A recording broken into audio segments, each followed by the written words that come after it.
Spectrovision Radio.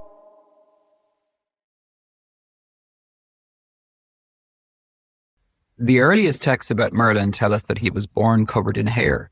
And there is an aspect of kind of supernatural birth as well, because Merlin was what they called a cambion, which was a fleshly baby produced by the interaction of an incubus spirit.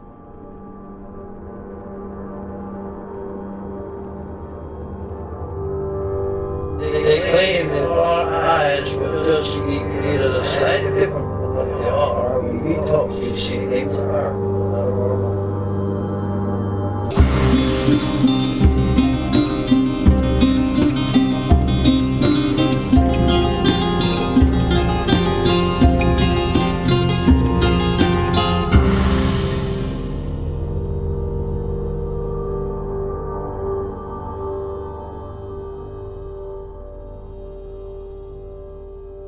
Welcome to Strange Familiars. Allison, back so soon.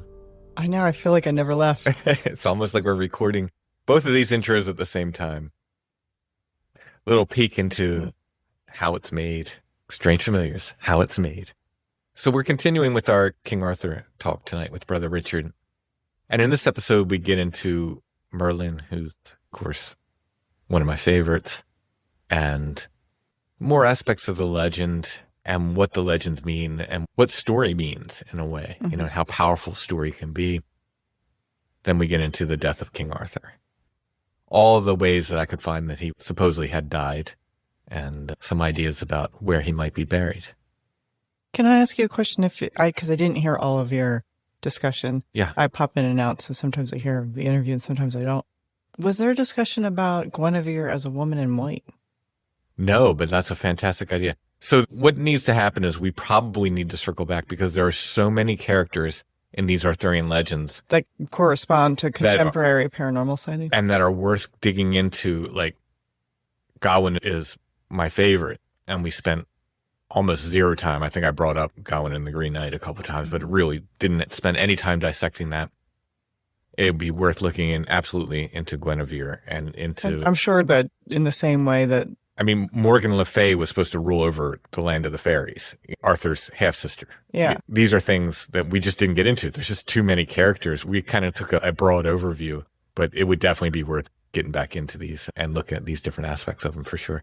I wanted to get more into Excalibur, get more into Merlin even than we did, and so forth. But I think maybe I could help by maybe talking about the Arthurian legend through one of my 3 topics that I really like, and that is Pre-Raphaelites. yeah, Because they're big into the... yeah. So maybe I'll prepare a little something about... And in fact, one of my favorite artists, comic book artists, although he's one of these guys that he's so talented, he almost surpasses comic books, Barry Windsor Smith, did a portfolio of Arthurian figures, but he used the Pre-Raphaelite artists as, I think, I showed you the one. Oh, Dante, Gabriel Rossetti, right? Was he King Arthur or King something? Arthur, yeah, and yeah. he used all these different figures from the Pre-Raphaelite movement as these Arthurian figures. Yeah, I'm So sure Lizzie it's sort of Fiddle's probably Guinevere, right? this double reference, you know, to that, and he's a fantastic artist. I don't have that portfolio, by the way. I would like to track that down. Was that a hint to me? Because it's like, it's really close to Christmas. That's not going to happen. I'm just tell you, if you see it, just go ahead and buy it and say it was from me. Sounds good. All right, without further ado, let's get back into this Arthurian talk with Brother Richard.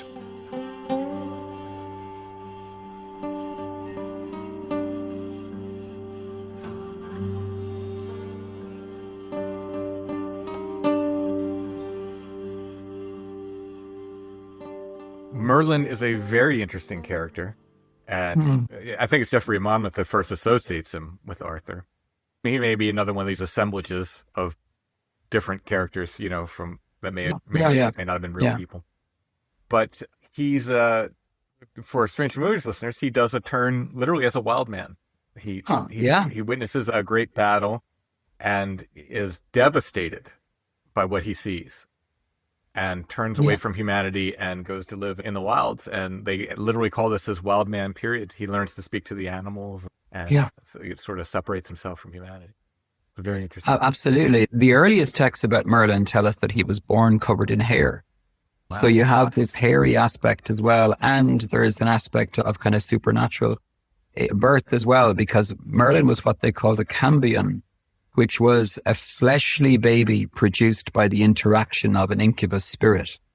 So he is intended, we're told in the great legends around Merlin, that originally he was intended to be either the servant of the Antichrist or the Antichrist himself. But the priest who is attending realizes what has happened.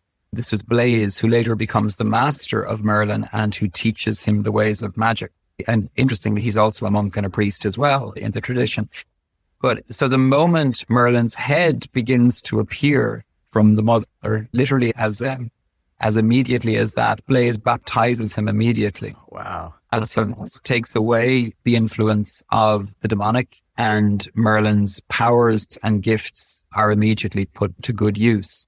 So he, as a child, we're told he's born covered in hair, looking like a little old man. Well, a lot of babies are born looking like little old men, but anyway, he's born looking like a little old man, and he speaks and prophesies from the moment he is born. So there's a lot of archetypal images here, the kind of the babe who speaks words of wisdom, etc. As you say, as he gets older, he's trained by Blaise, and because of his parentage, he has sight of the other world all of the time as well. And so is also trained by the good people and has the ability to pass from one world to another. He receives the gift of being a protean, which means that he can change his matter at will. So he's a shape changer. And the shapes that he changes into are very distinct, and strange familiars people are going to light up now to this, but he becomes, above all else, a stag or an owl. He looks like half beast and half human at times. Then he has the experience of guiding people towards battle. And the battle goes wrong and the massacre takes place. And he's one of the very few left alive after it. And this shakes him and shakes his understanding. And he runs away and takes refuge in the woods and goes mad. I mean, he's seen as being insane. He loses the power of speech, becomes literally a wild man of the woods. But this in turn bestows then the wisdom of the wild upon him. So this is seen as a kind of initiation into an even deeper and greater role for him, because the land now speaks through Merlin. And that's one of the biggest things, that he knows how to bring peace and balance to Britain. And that's what he's trying to do from then on.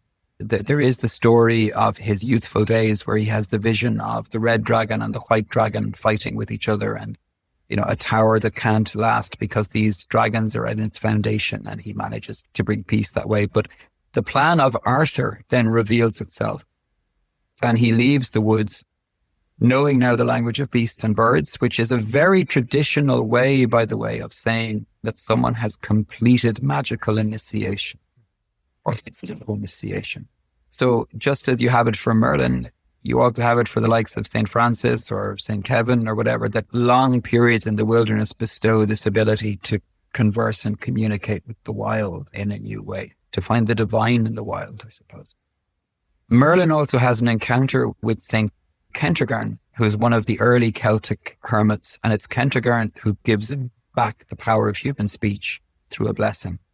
Now again, all of these legends come at different times and different places. And Merlin can be, there are four kind of basic archetypal figures that he may have made up essentially the figure of Merlin. We've Merlin, the Welsh magician. We have Ambrosius, who was considered one of the great war leaders, but also a figure who speaks prophecy. You have various elements from the sort of monastic tradition, and then you have the kind of Celtic tradition as well. And when Merlin goes walking, one of the ways they put it is when he goes walking in the world, he appears as one of four things. Again, strange familiars people are going to keep their eyes open from now on.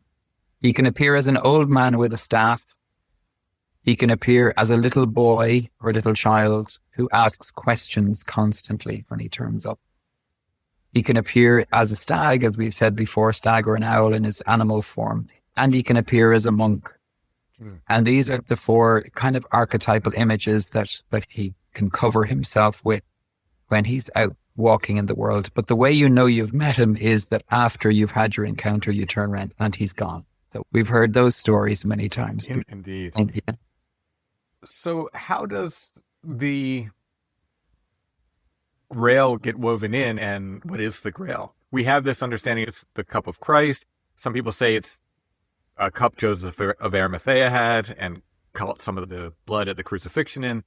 Did the people hearing these stories, did they know this as a symbol, or were they thinking of this as an actual thing, as the actual relic? Well, I mean, they would have seen it as the actual relic, but there are 4 grails in Christian tradition. I think that's the important thing to talk about. So there is the Grail, which is the cup of the Last Supper, okay? The cup that Christ pronounced the words of, this is my blood, etc., just as he pronounced over the bread, this is my body, this is my blood. And so this would have been extremely important, especially in the early medieval cycles, because it was the vessel that, again, for Catholics and Orthodox Christians to this day, the Last Supper is the Mass, and in the Mass, or the Eucharist, in the Mass or Eucharist, the bread and wine is seen as actually transforming into the body and blood of Christ. So it's a sanctified vessel holding the wine that became the blood, the symbol of the covenant. Then you have the second Grail, which is the cup that was used by Joseph of Arimathea to collect some of the blood that ran from the wounds of Christ on the cross. Now, occasionally, Grail 1 and Grail 2 are conflated, and so you have Joseph of Arimathea being given the cup from the Last Supper and then using that to collect the blood at Calvary. So sometimes 1, sometimes 2 vessels. The third vessel, the third Grail vessel then, was Grail of the Magdalene, and this is a cup or a small vessel that was used in legend by Mary Magdalene to collect some of the blood that falls from the cross, because Mary Magdalene is named as being one of the people at the bottom of at the foot of the cross, along with John the Evangelist and Our Blessed Lady. And then the fourth, which is also associated with the Magdalene and sometimes called the Grail, but it has nothing to do with blood. This was the vessel that was used to anoint Christ before his crucifixion, when in the medieval understanding, it was Mary Magdalene who broke the vessel of nard and pours the ointment over his head and over his feet. And nard was an ointment that was used to anoint kings particularly. And so it was seen as a kingly anointing before he goes to his death. So these vessels, depending on medieval stories, they mix around, they interplay, and very often nowadays we just say the Holy Grail and we think it just means one thing, but there were various different vessels that were used. The Holy Grail of the Lord's Supper, historically and so far as we know, is kept to this day in Spain, where it was brought by Lawrence the Deacon from Rome during the early Christian persecution. And that cup is on display in Spain to this day. It has been looked at, and the best we can say scientifically is that the cup part of it, it's kind of surrounded in a metal chalice, but the cup is a 1st century Jewish drinking vessel from the Holy Land. That's as much as science can say about it. Yeah. But there does seem to be a provenance all the way back for that. However, our people in the Arthurian times wouldn't necessarily have known that was even known about. And so there was the idea that the Grail, in its symbolic sense, is the idea of the nearest we can come to encountering the divine in day-to-day life. And so the stories of the search for the Grail were often used as spiritual allegory to talk about the conditions necessary to be able to arrive at full communion or theotic union or divine transformation or mystical initiation or whatever, depending on the group who is using it. So you have the personification of, Galahad, who is the knight who eventually has the full sight of the Grail, whereas you have Lancelot, who gets as far as seeing a vision, but never gets actually invited in and doesn't receive communion from it. And then you have Percival, who for his purity is rewarded with a vision of the Grail, but again doesn't actually get to hold it or touch it. Now, it should be acknowledged, the stories change. There are the very different ways of telling them along the way. But certainly from Chrétien de Troyes' time on, Galahad is the knight who is anointed with the special purpose of seeing the Grail. All of the knights see a vision of the Grail originally, and that's what begins the quest while they're gathered at the round table, depending on the person who's telling the story, sometimes on the Feast of Pentecost, sometimes on Christmas Day. They see a sunbeam that enters into the chamber of the round table, and in the sunbeam is coalesced the Grail, but covered by a veil. So they intuitively know they're being shown the Grail, but they don't get to see it perfectly. There is a veil of white samite, is the word that's used of, that covers it. And Arthur sees this as an invitation to go and search for it. And so he sends out the knights.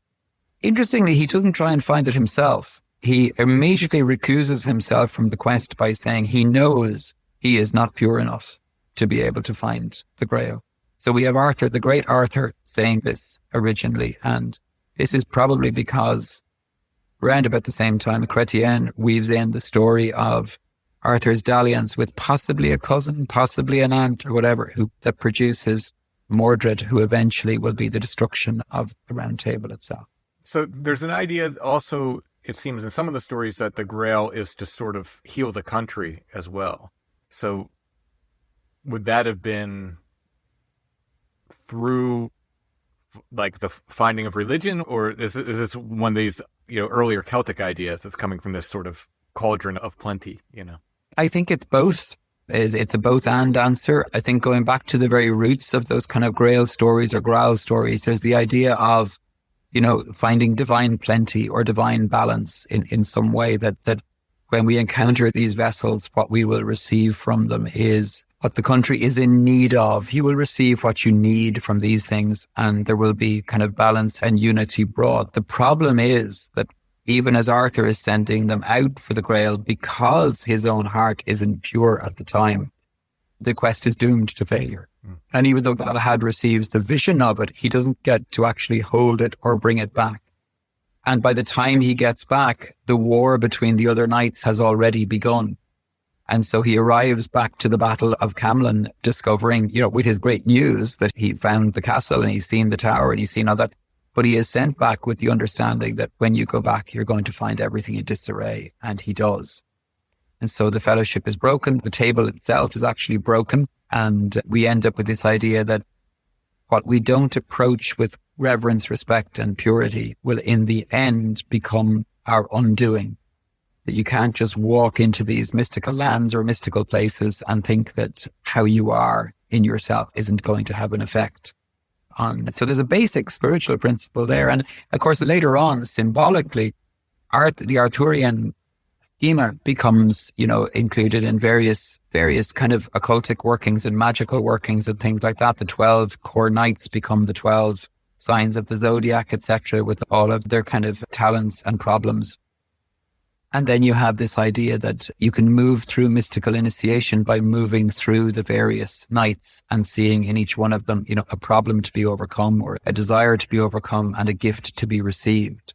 So again, depending on who's telling the story, there are ways of kind of viewing the Grail as being something very mystical or as perfect enlightenment or integration as a human being, as a theosophist would have used it very often as that image. Or then the medieval Christian understanding of it being, well, the Eucharist itself and communion with Christ, and then going right the way back to the Celtic end of things of trying to bring balance and integration to the land. And it's a little bit of all of those.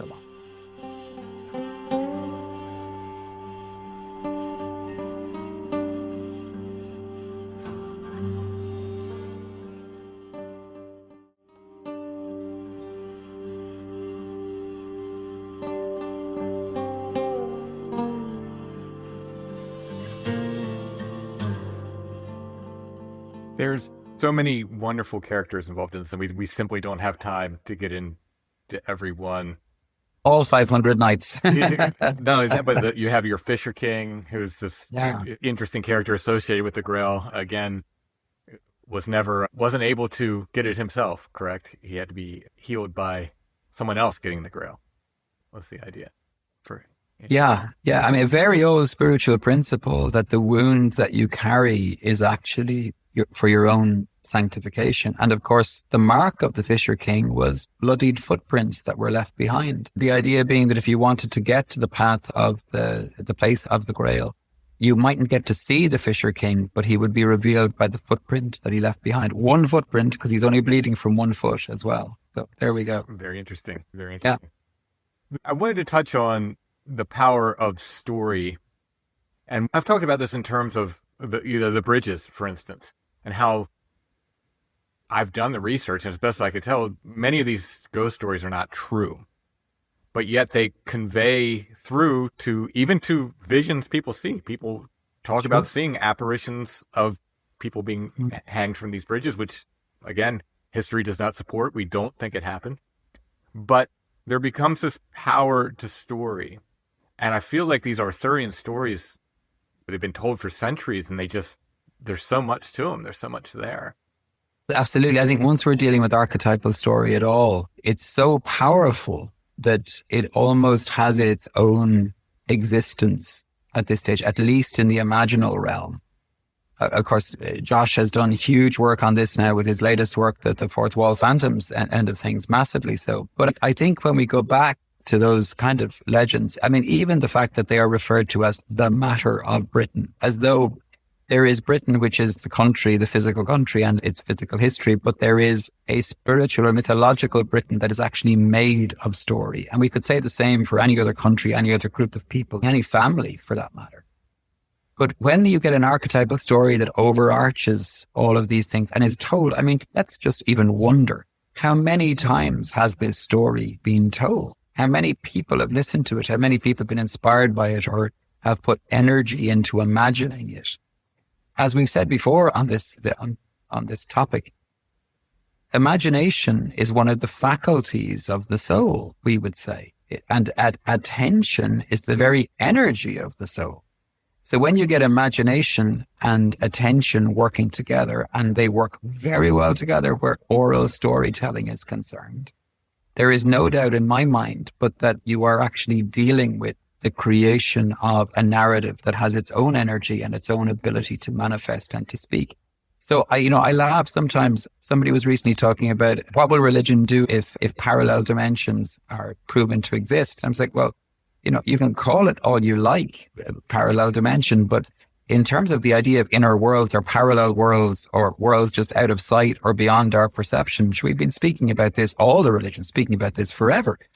So one of these parallel dimensions, I really believe, is the dimension of story. And I think human beings begin to recognize eventually that we are actually made of story. I mean, who are we other than the narrative we tell of ourselves?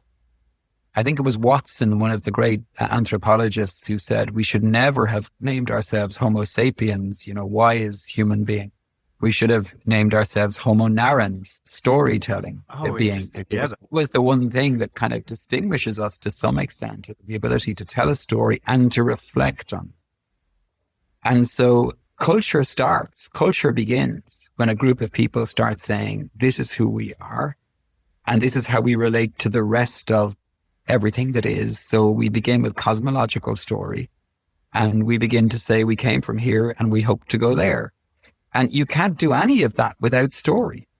So an archetypal story like Arthur gives us a map, and it reminds us of different things. Like, for example, as I said before, don't fear the monsters outside, fear the monsters inside.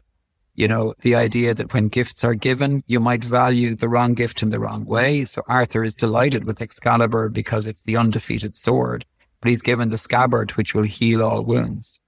He's careless about the scabbard and loses it and isn't worried about it and says this to Merlin. And Merlin says, you've lost the greater of the two gifts. And of course, at the last battle, when he's mortally wounded, the sword is of no use to him. The scabbard would have been the thing that healed him. So, there's a lot of wisdom encoded in these stories. And I think when you have people reflecting on that and enacting that and bringing it, and even telling the story over and over again actually creates, let's call it an energetic rut in consciousness that allows energy to flow more easily further and further again, over and over again. And I think when that happens, it's not entirely surprising that to this day there are people who claim they have met Merlin, or that they have encountered Arthur, or that they have found the place, whatever the place was, where the round table is, or where Arthur's buried, or whatever it might be. All of those things might be true at the same time. And as the best answer to sort of, was he buried here, there, or elsewhere? The answer to that always is just simply yes. Wherever the stories are, they're the doorways into that next world, the world of narrative. There is, especially if you know the stories, the general stories beforehand, and you go read them, there's this almost a tinge of sadness to the stories because you know how it's going to end. But I feel like it's very similar to what you said about good prophecy, in that in the end, all shall be well. Yeah. Like, Yeah. like these stories always, through all the troubles, through all and like I was saying about Lancelot, but in the end, he does bring it back around. Yeah. Yeah, we do end up with our happily ever after, but with that melancholy of you have to go through it. So Arthur ends, but is still prophesied as the once and future king. A prophecy so powerful that to this day, it is the custom in the British royal family that every eldest son must include Arthur in his name, just in case. And so that goes on to this day, which I think is fascinating, that amongst the 20 or so names given, Arthur will be one of the names given. So yeah, there is always this idea that the story ends, but the story actually continues. The story goes on, and there's always the possibility of redemption. And it's also very important as well, that the great heroes eventually fall. And it's a reminder to us as human beings as well, you can't... Putting faith in a human being, no matter how good they are, how wonderful they are, is always misplaced, because the human being will eventually, the seed of its own destruction, the seed of its own mortality is always present. So I wanted to go over a little bit about King Arthur's death. The most famous story is probably La Mort d'Arthur, which is literally the death of King Arthur. Yeah, indeed. And the most popular, you mentioned, dies in this battle with his illegitimate son/nephew, Mordred, who's portrayed most of the time as the son of Arthur and his half-sister Morgause. And depending on the legend, he's either tricked by enchantment or simply unaware that Morgause is his half-sister. He sleeps with her, they have a child. And during a period of strife in which Lancelot's affair with Guinevere is revealed, various battles erupt between Arthur and Lancelot, and Mordred takes advantage of this chaos, begins to seize lands and power. Eventually a battle ensues. Arthur pierces Mordred with a spear, but before he dies, he inflicts this grievous wound on Arthur's head. And as you said, in some versions, he simply dies, but in others, he's put upon a barge. He's sometimes accompanied by Merlin and taken to the land of Avalon, where his wounds are healed. Now, this is another name for the land of the Fae. Yeah, absolutely. And yeah. Most of these legends state that Arthur is waiting in Avalon to return once more as King of Britain or Wales when he's most needed, and thus the once and future king. Many of these legends, some of them variants of the story presented in La Mort d'Arthur, simply have Arthur dying in battle. Sometimes it's said he's buried in a secret grave. Other times a location's given, like Glastonbury, which we talked about, being the most famous there. And there's a popular legend throughout Europe is that of the king under the hill. And in these stories, there lies a sleeping king under a hill or a mountain, often in a cave, sometimes accompanied by sleeping knights. This may have originated with Arthur, and the stories of these are wonderful. The shepherd boy or someone discovers this grave, and they go in and they find all these sleeping knights, and there's a bell. Sometimes they're warned, don't ring that bell. And eventually somebody will ring it and all the Don't touch the bell. They're just wonderful folklore stories, though. I mean, just like the kind of stuff that just lights me up. Like, oh, what an amazing idea of going into this cave and just seeing all these sleeping knights, It's wonderful. So another story regarding the death of Arthur places his grave on or around Mount Snowdon. And do you know the Welsh for that? I know they prefer the Welsh term for Mount Snowdon. I don't know it offhand, I'm afraid. But Snowdon is one of those mountains that's supposed to have a wild man as a guardian of it. Ben Macdui in Scotland has the big grey man, but in Snowdon, they're also supposed to have a wild man who's the guardian of that mountain. Oh, wow. Yeah. So the legend there was somewhere in Snowdonia, Arthur and his men were ambushed by his enemies. They're in a mountain pass, which became known as the Pass of Arrows. Arthur dies in a hail of arrows, and he was buried where he fell. And a stack of stones was placed on top of his grave, which became known as Arthur's cairn. And it said that none of his enemies could pass that cairn. So even though he was failed, he has this idea of virtue that passes through even after death. Yeah, they're fascinating stories, each of them, because one of the great things about it is the fact that there isn't a clear narrative as to this is how he died and this is where he is. Leaves this constant openness. And it might be simply, as we said before, the historical idea of that there were multiple Arthurs, so there's multiple stories of death. But it also leaves us with this idea of this figure constantly dying and constantly living at the same time. Further stories exist in England, Wales, and France regarding King Arthur fighting a giant cat, known variously as Cath Palig, Chapalou, the Bog Cat, the Devil Cat, probably other names. And most of these stories have King Arthur or one of his knights defeating the cat. However, there are versions from France which tell of the cat killing King Arthur, throwing his body into a bog. These are widely thought to be crafted by the French as some sort of parody of Britain. There's a little bit of King Arthur and Monty Python and the Holy Grail in the midst of all of that now. Yeah, for sure. For sure. And some of the stories in Great Britain and Brittany place Arthur as a leader of the Wild Hunt after his demise. There's another very interesting association there. So these are folklore concepts which appear across Europe and even in America, at least in Pennsylvania and Maryland. We have a Wild Hunt here. And it's a supernatural hunt, usually led by a god, an important folkloric figure, or a king. Perkta, who you hear me mention, is often said to be a leader of the Wild Hunt. Pennsylvania and Maryland, we have Legends of the Eternal Hunter, and I'll do a lot more of that in the future episodes. But Claude Lecateau wrote an amazing book on the Wild Hunt called Phantom Armies of the Night. Highly recommended. Yeah, his wonderful. research is impeccable. And in this volume, he quotes Gervase of Tilbury on what the foresters of Great Britain and Brittany observed, and they said, quote, "During the first half of the night, when the full moon is shining, a company of knights hunting, accompanied by the din of hounds and horns, they answer those who question them that they are the retinue in the house of Arthur." And Lecateau also relates that in the main region of France, there's a legend of a troop of demons which carries away the bodies of the immortal after death. And this troop was known as the Chasseurs, or Arthur's Hunt. And yeah, there's so many legends of it. Yeah. Particularly the idea of Arthur in the sky. Yeah. So we're left asking, where is King Arthur's grave? There are said to be over 100 sites of legend where he's from Glastonbury and other locations in England, Scotland, Wales, Ireland, France, Spain, further abroad in Europe. And as far as I can tell, there's one legend of King Arthur's grave in America, and that happens to be in Pennsylvania. Chad and I found it, and you'll hear that next episode. So I'm very excited about that. Talk about a quest. We had a wonderful time doing that. Very exciting. And for me to bring these Arthurian legends into the story of Strange Familiars, the child in me is so delighted.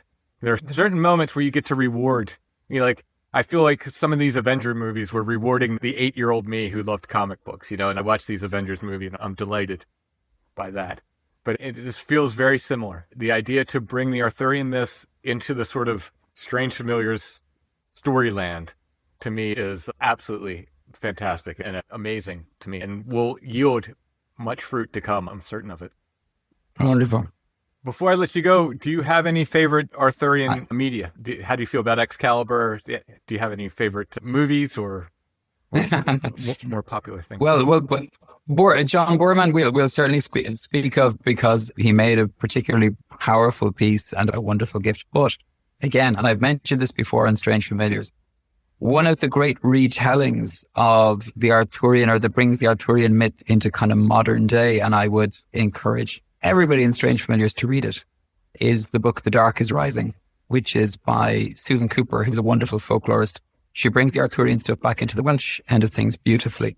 It's a sequence of about 6 or 7 books, again, intended for children, but anybody can read it of any age. But the particular volume called The Dark is Rising is an absolutely extraordinary book. And I read it every year at wintertime. It's a really powerful piece to read. And it certainly weaves in the mystic nature of the Arthurian stuff. Yeah. Well, I'll be seeking that out.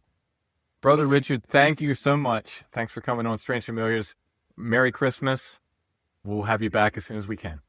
Well, Merry Christmas to you and to all the listeners out there. And especially, I'm really looking forward to hearing about the Pennsylvanian quest and the Arthurian revelation you're about to give us. So thank you for that, Tim.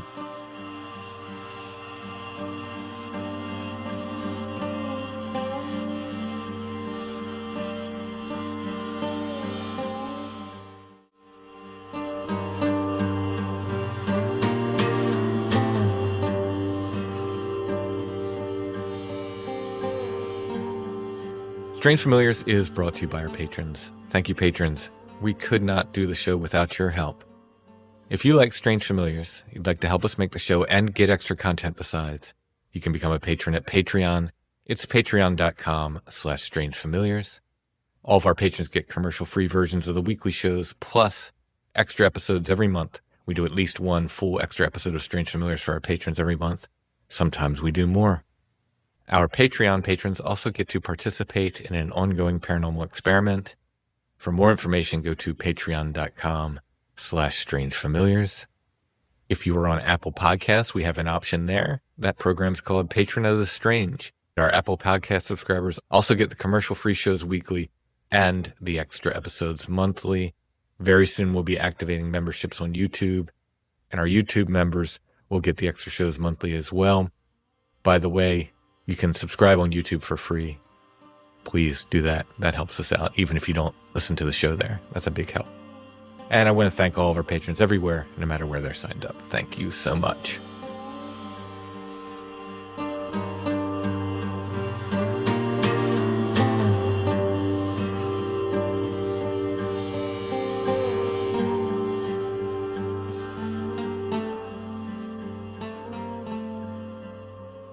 All right, Allison. Yeah. Again, we'll bring the Curiosity of the Week back after the holidays. For now, I want to mention that the show artwork is up. I did Merlin as Wild Man. This one's a bit more expensive because it took me a long time, but I was quite inspired. You can get the original at Etsy. Also at Etsy, you can get other artwork, prints and originals. You can get my books. If you can get them from us on Etsy, I'll sign them before we pack them up. And Tim is like beyond obsessive about getting things out as quickly as possible. If he hears the notification come in and he's in the bathroom, by the time he comes back from the bathroom, that thing's in a bag. I do my best. Let's see what else we have there. Strange Familiars t-shirts, stickers, patches. I don't know if there's any hoodies left because this is day 2 and we're recording at the same time as day 1, but yeah, there may or may not be some Swamp Creature hoodies left. If not, stay tuned for your announcement of a new design. New designs coming soon. It makes me want to do a design. I want a t-shirt. Well, why don't you do it? Yeah. Allison has some photos and other ephemera at Etsy. Check it out. Our Etsy shop name is Lost Grave. Go to Etsy, though, and type in Strange Familiars, and you should see our stuff come up. You can find our shop that way. We have links in the show notes to almost every episode and at strangefamiliars.com. You can find our Etsy shop that way. And thanks to everybody who orders from Etsy. That's another way to support the show, and it helps us out a great deal. All right. Next episode. As I said to Brother Richard, Chad and I go find the lost grave of King Arthur. That'll be coming next week. Thanks for listening, everybody. We'll be back soon with more.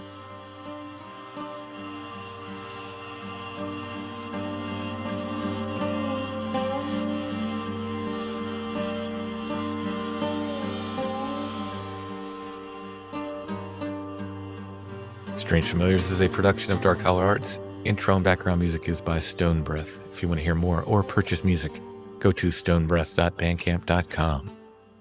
We are on Instagram at Strange Familiars, one word, no underscore. Please give us a follow there. You can also find us on Facebook, facebook.com/strangefamiliars. You can join the Strange Familiars Gathering group at Facebook as well. For Strange Familiars merch, go to strangefamiliars.com/merch.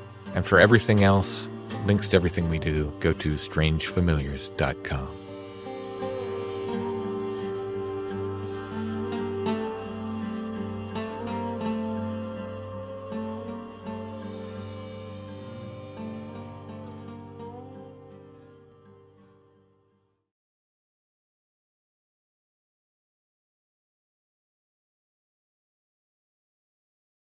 The Passing of Arthur by Tennyson. That story which the bold Sir Bedivere first made and latest left of all knights told, when the man was no more than a voice in the white winter of his age, to those with whom he dwelt, new faces, other minds. For on their march to westward, Bedivere, who slowly paced among the slumbering host, heard in his tent the moanings of the king. I found him in the shining of the stars, I marked him in the flowering of his fields, but in his ways with men I find him not. I waged his wars, and now I pass and die. Oh me, for why is all around us here as if some lesser god had made the world?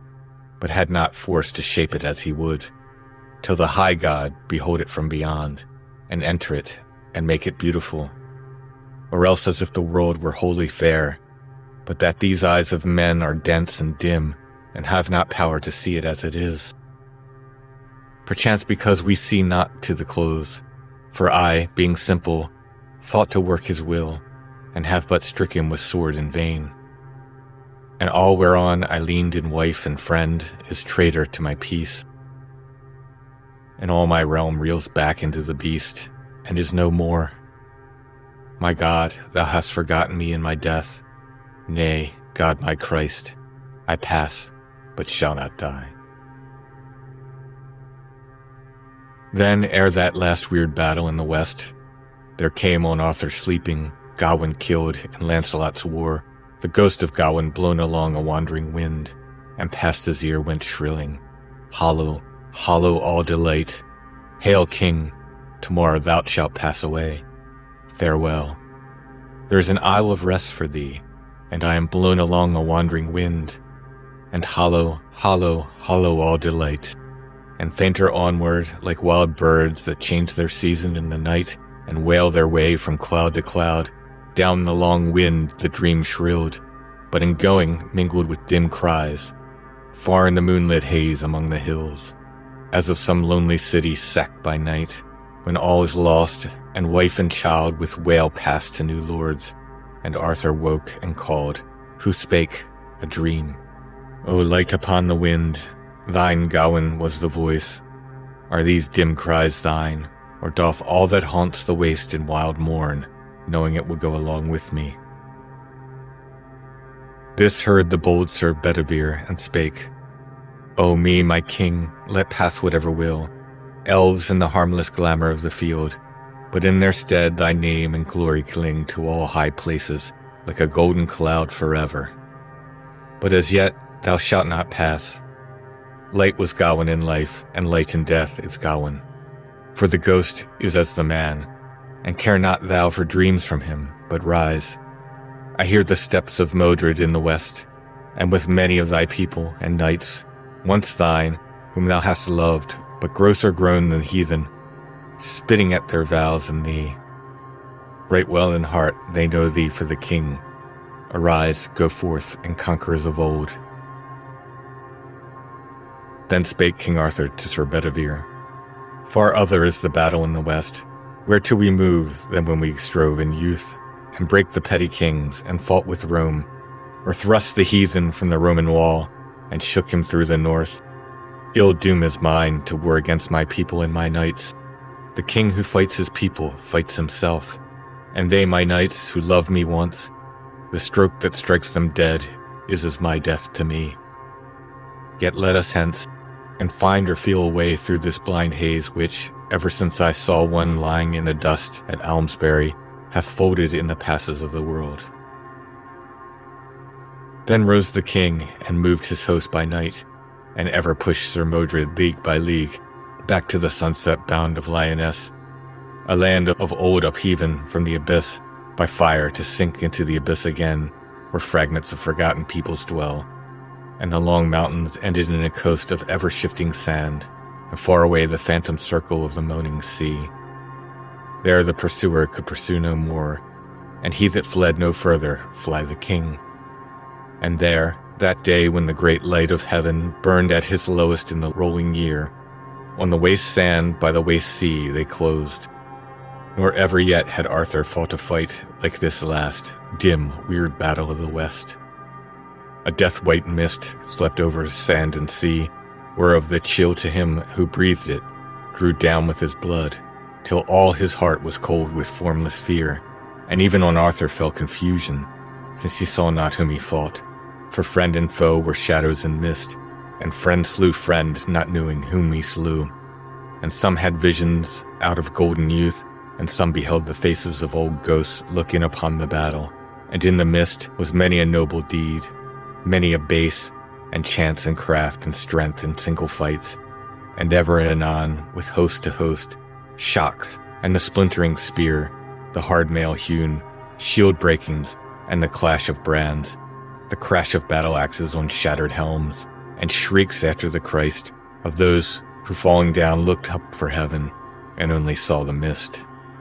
And shouts of heathen and the traitor knights, oaths, insult, filth, and monstrous blasphemies, sweat, writhings, anguish, laboring of the lungs in that closed mist, and cryings for the light, moans of the dying, and voices of the dead. Last, as by some deathbed after wail of suffering, silence follows, or through death or death-like swoon. Thus, over all the shore, save for some whisper of the seething seas, a dead hush fell.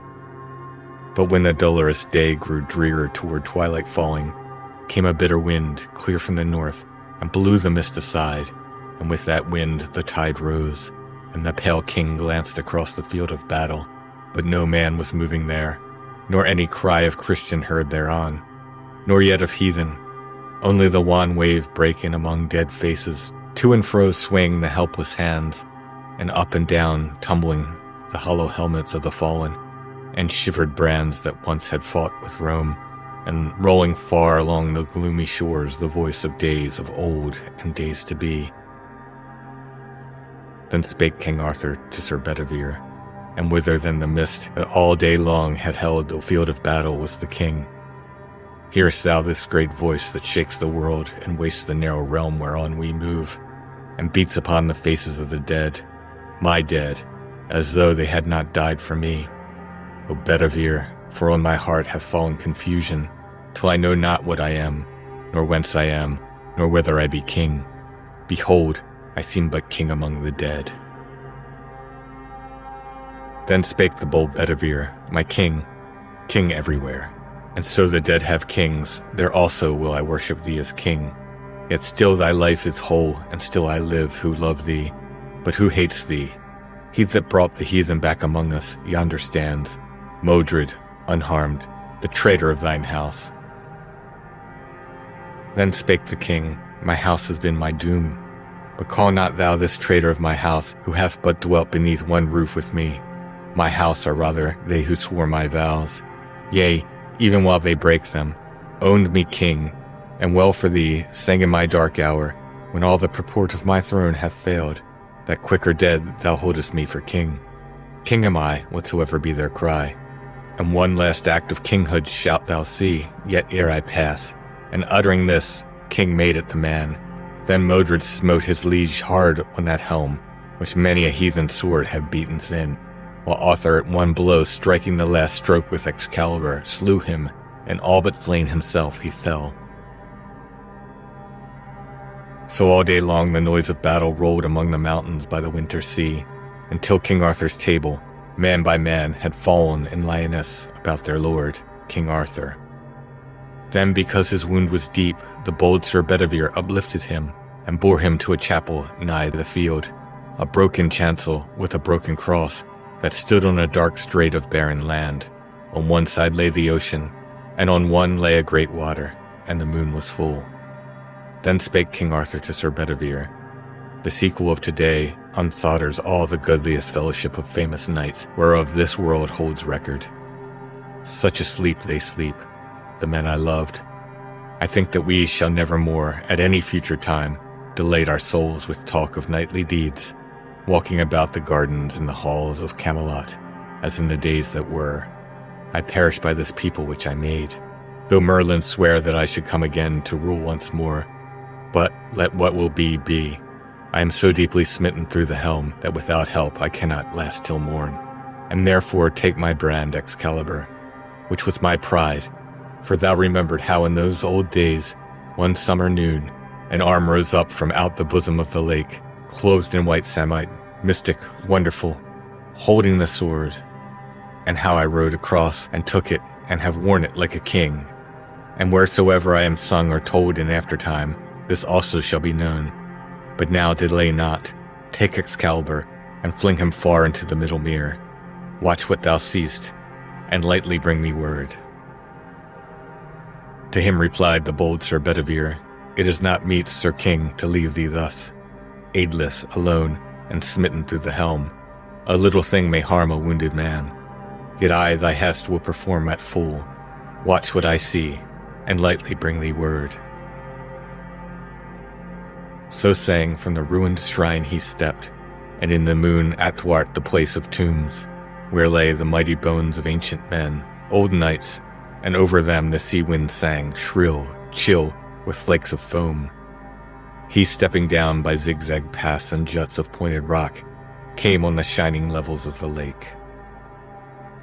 There drew he forth the brand Excalibur, and o'er him, drawing it, the winter moon, brightening the skirts of a long cloud, ran forth and sparkled keen with frost against the hilt.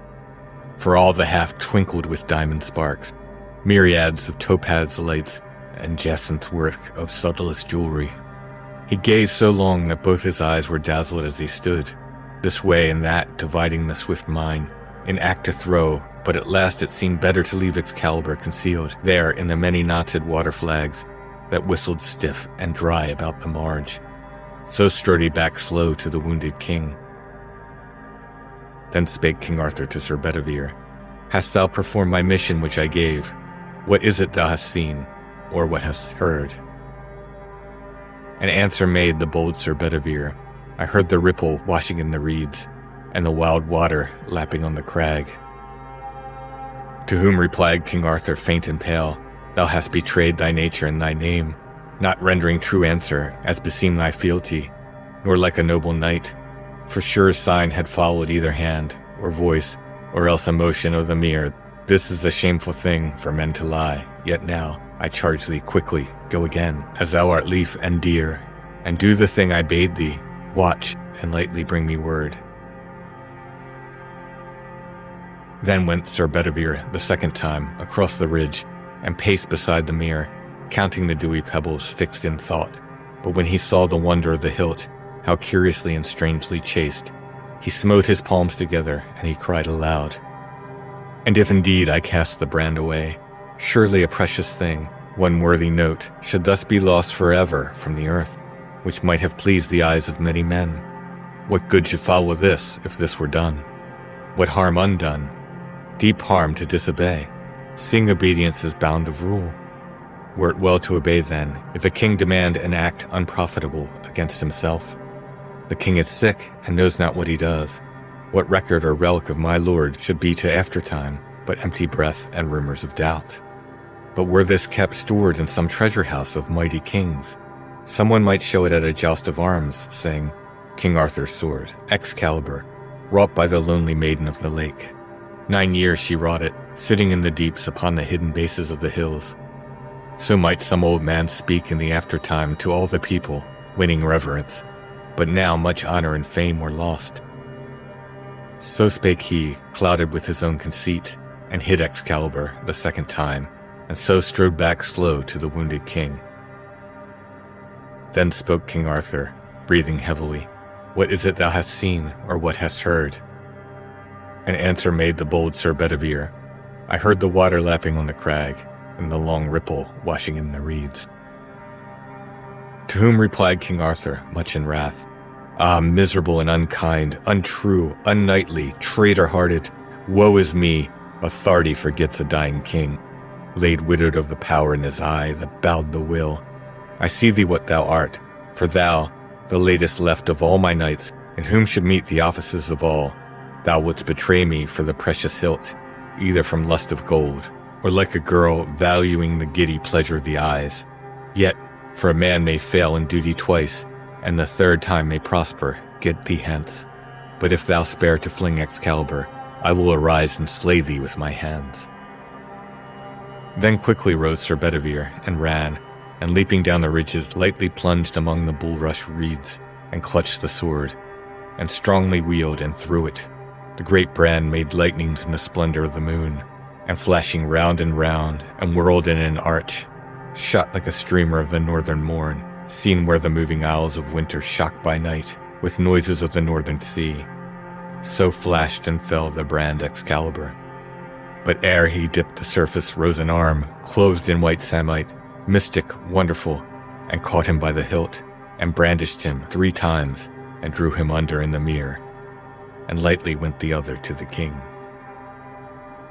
Then spoke King Arthur, drawing thicker breath, "Now see I by thine eyes that this is done. Speak out, what is it thou hast heard or seen?" And answer made the bold Sir Bedivere: "Sir King, I close mine eyelids, lest the gems should blind my purpose.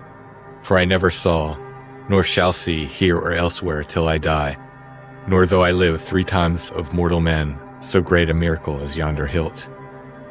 Then with both hands I flung him, wheeling him, but when I looked again, behold an arm, clothed in white samite, mystic, wonderful, that caught him by the hilt, and brandished him 3 times, and drew him under in the mere.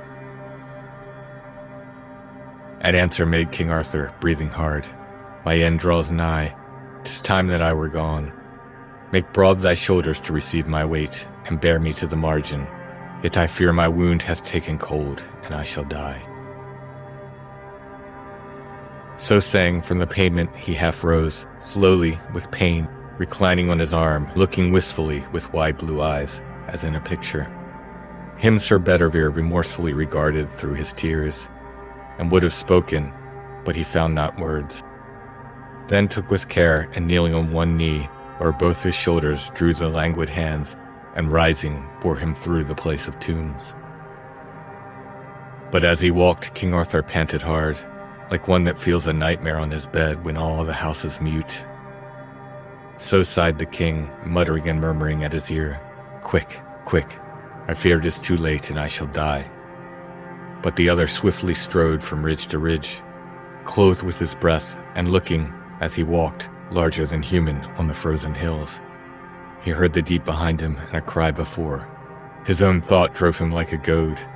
Dry clashed his harness in the icy caves and barren chasms, and all to left and right the bare black cliff clanged around him as he based his feet on juts of slippery crag that rang sharp smitten with the dint of armed heels.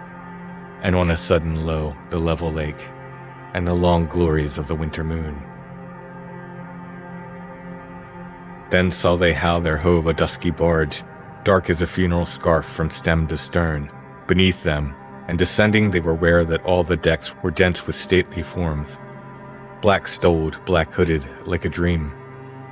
By these 3 queens with crowns of gold, and from them rose a cry that shivered to the tingling stars, and as it were one voice, an agony of lamentation, like a wind that shrills all night in a wasteland, where no one comes, or has come, since the making of the world. Then murmured Arthur, "Place me in the barge." So to the barge they came.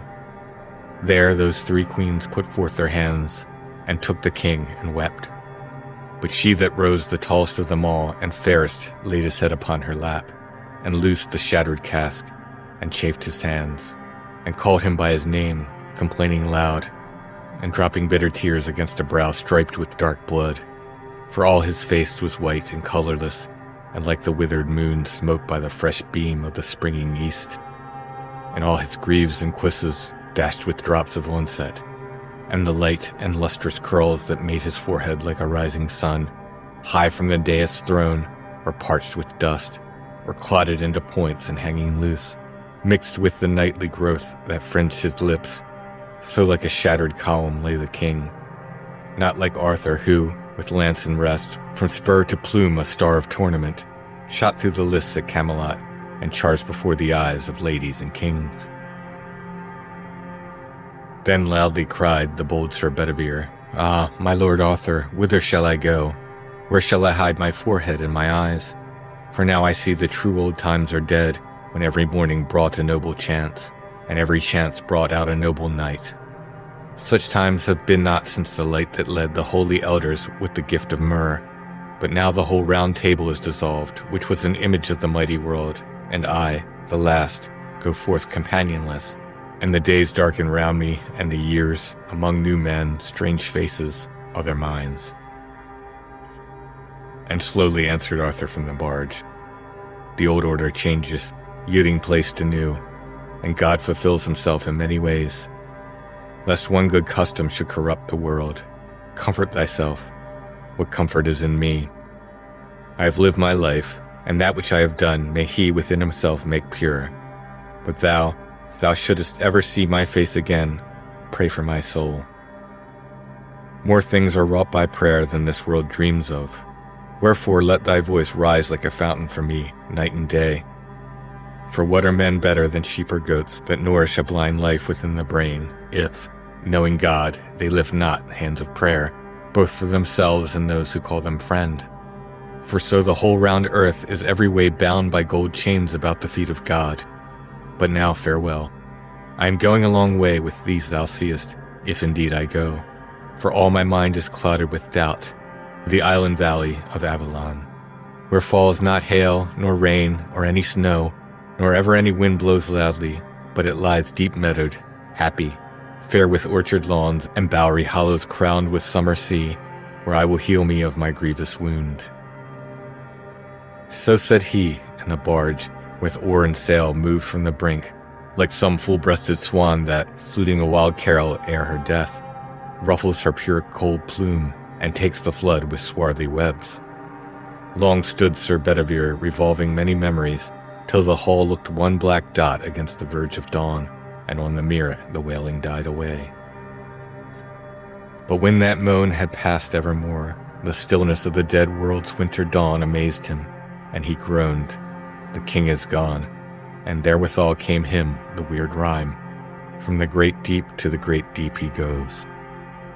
Whereat he slowly turned, and slowly clomb the last hard footstep of that iron crag.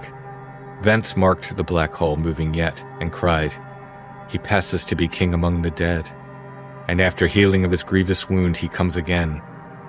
But, if he comes no more, O me, be yon dark queens in yon black boat, who shrieked and wailed, the three whereat we gazed on that high day, when, clothed with living light, they stood before his throne in silence, friends of Arthur, who should help him at his need."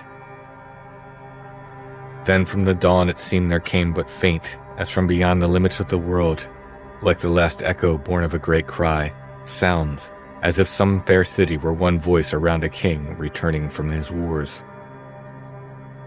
Thereat once more he moved about, and clomb even to the highest he could climb, and saw, straining his eyes beneath an arch of hand, or thought he saw, the speck that bare the king, down that long water opening on the deep somewhere far off, pass on, and go from less to less, and vanish into light, and the new sun rose, bringing the new year.